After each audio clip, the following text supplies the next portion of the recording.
Sono Kiki e vi do il benvenuto sul canale. In questo video breve vorrei mostrarvi un modo alternativo per dipingere le mummie, così da renderle più interessanti rispetto a come solitamente vengono dipinte. Il metodo più usato sicuramente prevede un colore chiaro per le bende e poi una lavatura di shade marrone per renderle vecchie e sporcate. Oggi ne creiamo una versione più rifinita e con un guizzo in più.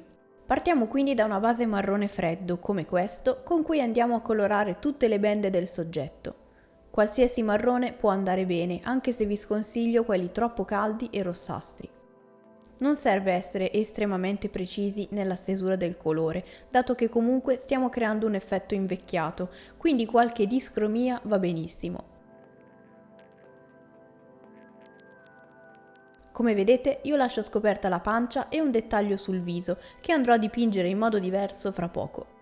Lasciamo asciugare e siamo pronti a passare alla prima luce. Per dare volume a queste bende, dato che siamo partiti dal colore più scuro, ci servirà un beige più chiaro, che potremmo avere già pronto come questo, oppure farlo semplicemente schiarendo il marrone usato con del bianco o avorio. Non dovremo fare altro che mettere in evidenza la parte più visibile delle bende, quei punti in corrispondenza dei volumi del modello. Quindi ad esempio nella parte più tondeggiante delle cosce e delle braccia o in quei punti del viso sotto i quali si intravedono le ossa.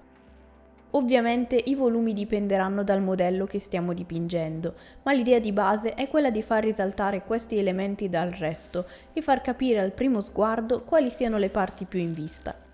Anche qui non serve essere precisi e anzi usare il colore un po' più asciutto del solito, trascinandolo quasi sul modello, ci permetterà di ottenere linee non continue, che rendono meglio l'idea, soprattutto passando ad un terzo step con un colore ancora più chiaro. È una versione alternativa delle mummie, ma altrettanto veloce, quindi l'unica accortezza da avere è di assecondare le bende singolarmente per enfatizzare la scultura del modello. Concentriamo questa luce chiara più da una parte che dall'altra per evitare di appiattire il modello e per ora non diamo volume al retro.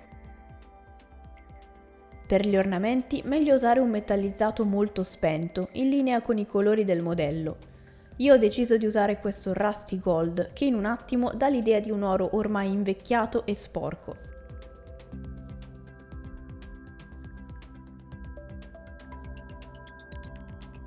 Con un verde spento come questo, già pronto o creato dall'aggiunta di grigio ad un verde, andiamo a dare maggiore varietà cromatica alle bende.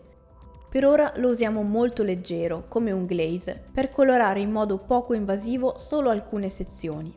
Questo serve solo a rendere più interessante il tutto, quindi meglio metterlo in punti casuali del modello, magari stando nelle ombre. Metterlo così leggero sul modello permetterà di avere un richiamo cromatico, dato che con lo stesso colore, ma questa volta pieno e coprente, coloriamo le parti lasciate prima intonse, ovvero la pancia e ciò che si intravede del viso, così come le pietre gioiello. Con una versione appena schiarita tiriamo fuori qualche volume sulla pancia, sul viso e creiamo dei punti più luminosi nelle pietre. A questo punto abbiamo quindi ottenuto una mummia semplice, veloce da realizzare, ma più intenzionale di quella ottenuta con una semplice lavatura. Ma per personalizzarla ancora di più e farla sembrare in uscita da un sarcofago magico, creiamo un velocissimo OSL. Visti i colori usati finora, io vi consiglio un colore come il turchese, ma volendo si può fare con qualsiasi colore. Non dobbiamo fare altro che decidere da che lato arriverà questa luce e cominciare a colorare le singole bende di turchese. Io ho scelto il lato posteriore, che si intravede ovviamente un po' da davanti, e soprattutto concentrato nel lato opposto alle luci frontali, così che il modello sia interessante da entrambi i lati, ma in modi diversi.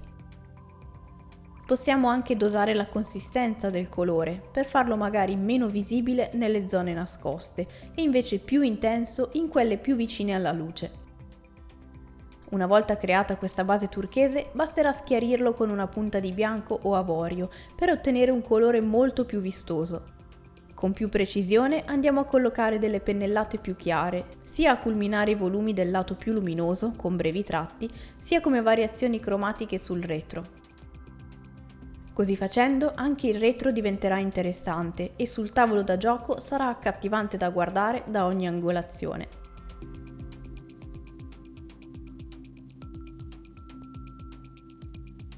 Spero davvero che questo breve tutorial su come sia semplice a volte valorizzare anche i modelli più semplici vi sia stato utile. Io vi ringrazio di aver visto il video fino alla fine, vi do appuntamento al prossimo e fino ad allora siate creativi.